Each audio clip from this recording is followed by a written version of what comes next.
அனைவருக்கும் சிறந்த பரிசு சாரேகாமா கார்வான்.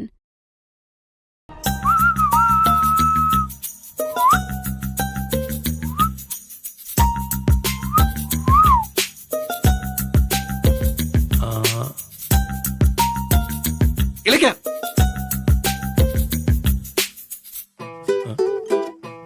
என்ன இலக்கியா சைலண்டா உட்காந்துருக்க? என்னாச்சு இலக்கியா? இலக்கியா,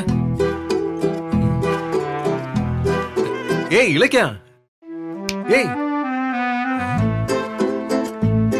என்ன எந்த அசைவமே காணும்? ஒருவேளை ஆழ்ந்த தியானத்துக்கு போயிட்டாலோ? எப்படி எழுப்புறது?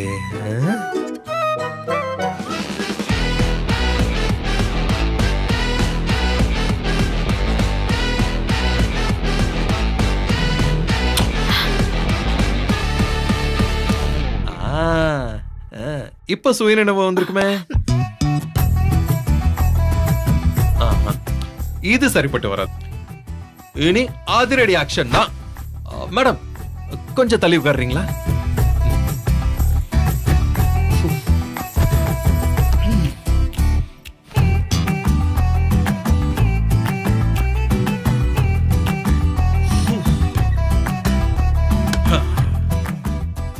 இப்ப பாரு கௌதம், ஏங்க என்ன பண்ண போறீங்க? பாத்தியா, இப்ப மட்டும் பேச்சு வருது. இப்போ உனக்கு என்ன பண்றேன் பாரு. ஐயோ கௌதம்,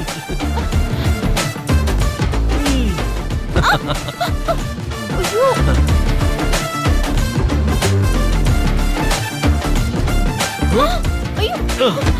ஐயோ அம்மா, அம்மா, என்னாச்சு? என்னங்க ஆச்சு? என்னாச்சு? மாட்டிக்கிட்டியா? மாட்டிக்கிட்டியா? அதான் உங்களுக்கு ஒண்ணும் ஆகல. விடுங்க, நான் போணும். எங்க ஓட பாக்குற? என்னாச்சு உனக்கு? ஏன் டல்லா இருக்க? இல்லையே, நான் நல்லா தான் இருக்கேன். என் செல்லத்தை பத்தி எனக்கு தெரியாதா? நீ கண்ணாடி மாதிரி. உன் மனசுல இருக்கிறத உன் முகமே காட்டி கொடுத்துரும். ஒன்னும் இல்ல கௌதம். சும்மா சொல்லாத. அந்த எஸ்எஸ்கேவை பத்தி நினைச்சுக்கிட்டு இருக்கியா? கொடுக்க மாட்டேன்.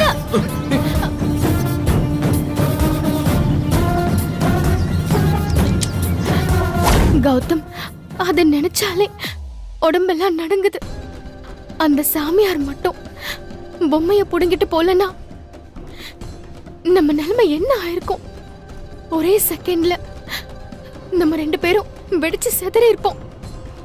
கௌதம், என்னால சரியா தூங்க முடியல. டக்குன்னு முழிப்பு வந்துடுது. பயத்துல உடம்பு ஃபுல்லா வேர்த்திடுது. எந்த நேரமும் எனக்கு அதே நினைப்பாவே இருக்கு. அந்த பொம்மை நம்ம உயிரை எடுக்கிற எமன்னு தெரியாம நமக்கு பொறுக்க போற குழந்தையா நினைச்சு அதுகிட்ட விளையாடிட்டு இருந்தேனே, அந்த கடவுள் தான் நம்மளை காப்பாத்தி இருக்காரு. அந்த சாமியார் கிட்ட போக வேண்டான்னு நீங்க அவ்வளவு சொன்னீங்க. நான் தான் கேட்கல. உங்க உயிருக்கு ஒள வச்சிருப்பேன். எனக்கு ரொம்ப பயமா இருக்கு கௌதம். இலக்கியா, இப்ப எதுக்கு அதே நினைச்சுக்கிட்டு இருக்க? விடு. அதான் நாமளும் அந்த எஸ்எஸ்கேக்கு உயிர் பயத்தை காமிச்சிட்டோம்ல. அவன் நடுங்கின நடுக்கத்தை பார்த்தல்ல, இனி நம்ம பக்கமே வர மாட்டான். நீ கூலாரு ப்ளீஸ். இருந்தாலும் கௌதம், அந்த எஸ்எஸ்கே திருந்துற ஜென்மமே கிடையாது. பதிலுக்கு பல மடங்கா பழி வாங்க நினைக்கிறவன். நீ நினைக்கிற மாதிரி எதுவுமே நடக்காது. நடக்கும், நடக்கும். அந்த எஸ்எஸ்கே நடத்துவான். ஏதோ அசம்பாவிதம் நடக்க போகுதுன்னு என் உள் மனசு சொல்லுது. கௌதம், எனக்கு ரொம்ப பயமா இருக்கு கௌதம். ஏய் இலக்கியா, என்ன என்ன என்ன பேச்சுது? ஏன் இப்படி பயப்படுற? உங்களுக்கு ஏதாவது ஆயிடுச்சுன்னா அது என்னால தாங்கிக்கவே முடியாது. இந்த பாரு, அவன் நம்மள அழிக்க திட்டம் போட்டாலும் கடவுள் அதை நடக்க விடல. அப்படின்னா என்ன அர்த்தம்? கடவுள் நம்ம பக்கம் இருக்காருன்னு அர்த்தம். அவர் நமக்கு எதுவும் நடக்காம பாத்துப்பாரு. நீ தைரியமா இரு.